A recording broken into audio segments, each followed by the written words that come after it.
Se tem um livro que merecia uma releitura para os dias atuais, esse livro é Amar, Verbo Intransitivo. É sobre ele que a gente vai conversar hoje. Oi, caso não me conheça, eu sou a Isabela, falo de livros, faculdade, sobre qualquer coisa que eu quero falar aqui nesse canal. E recentemente, na verdade hoje, eu terminei de ler Amar, Verbo Intransitivo. E foi uma experiência de leitura, assim, incrível. Então eu vim contar com vocês sobre ela, fazer um resumo, assim, do que acontece na história. Então vai ter spoilers, caso não queira ver, só pula. Mas eu vim falar com vocês porque esse é um livro que, desde que eu sou adolescente, ele me chama a atenção. Isso porque quando eu tinha minhas aulas de literatura no colégio, o professor comentou sobre esse livro com a gente. Ele contou assim a história por cima, o enredo. Eu achei muito interessante, mas eu sempre enrolei pra ler ele, porque é uma literatura clássica do Mário de Andrade e eu sempre tive um pezinho atrás com questão de leituras clássicas. Só que eu decidi dar uma chance pra esse livro, o que foi ótimo porque ele tem pouquíssimas páginas, ele é bem curtinho. Mas vamos começar a falar sobre a história e depois sobre o que eu acho de cada personagem, o que eu achei deste enredo.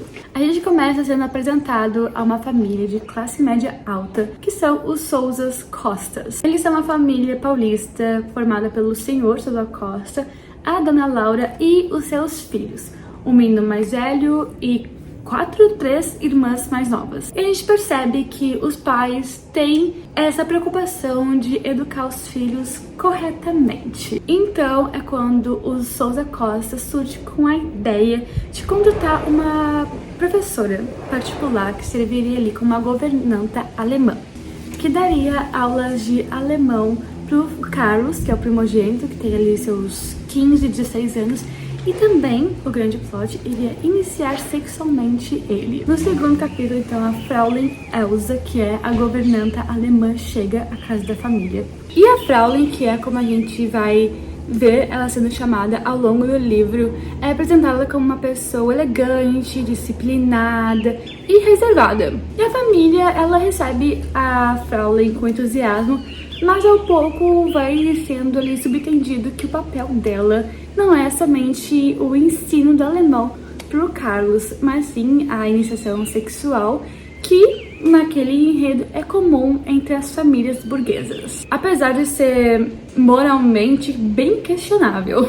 E a convivência diária ali vai aproximando a Fraulein do Carlos. Então, eles têm aulas de alemão, inclusive. Nas primeiras lições, dá pra perceber que o Carlos tem uma dificuldade ali pra aprender o idioma, mas com o passar do tempo ele vai apresentando ali maior familiaridade com o idioma e ganhando um tom íntimo com a Fraulein. E ele vê na Fraulein, assim, um misto de professora e de um objeto ali de desejo. Já a Fraulein, ela vai assim com mais cautela, porque ela sabe que ela tem que ensinar algo ali pro Carlos. O trabalho dela envolve educar o sentimento dele. Então, aos poucos, a gente vai ter um aprofundamento, então, da relação amorosa entre os dois. O Carlos, ele tá tendo ali seu primeiro amor, então ele idealiza muito a Fraulein. Já a Fraulein, ela tem uma seriedade profissional maior, então ela se envolve, mas deixa o sentimento de lado.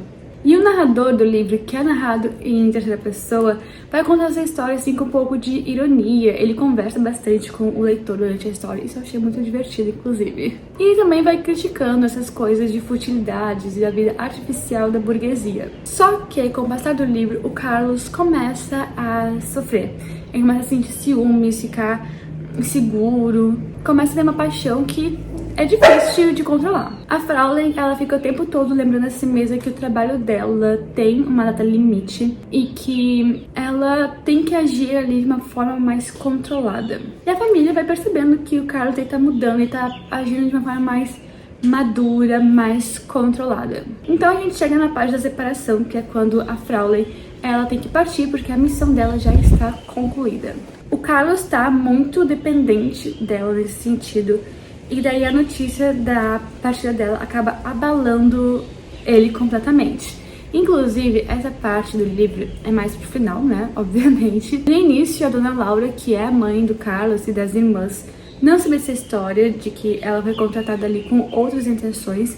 Mas quando ela fica sabendo, ela fica tipo, ah, tá, ok. Então, nesse momento da separação, eles percebem, o Souza Costa e a Fraulein, que pra essa separação teria que acontecer meio que no susto.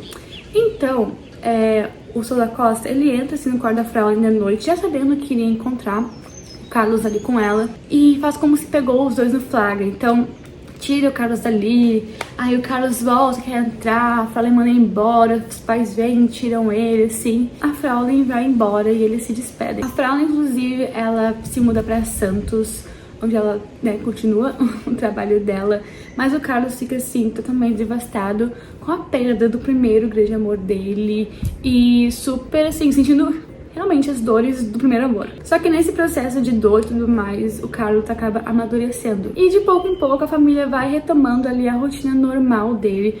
O narrador, como sempre, criticando essa relação da burguesia, que trata sentimentos como objetos a serem instruídos. Então a história termina sugerindo que, apesar do grande trauma, funcionou e que o dever foi cumprido, que o Carlos amadureceu, que era o real intuito da família. Bom, vamos lá. Esse resumo que eu falei agora pra vocês, ele é bem, tipo, falando do ponto principal da história. Eu, apesar de ter gostado do livro, eu senti que tinha umas coisas ali enrolando que... Não é enrolando, assim, é necessário pra história, pra gente entender mais os personagens, mas eu não aguentava mais.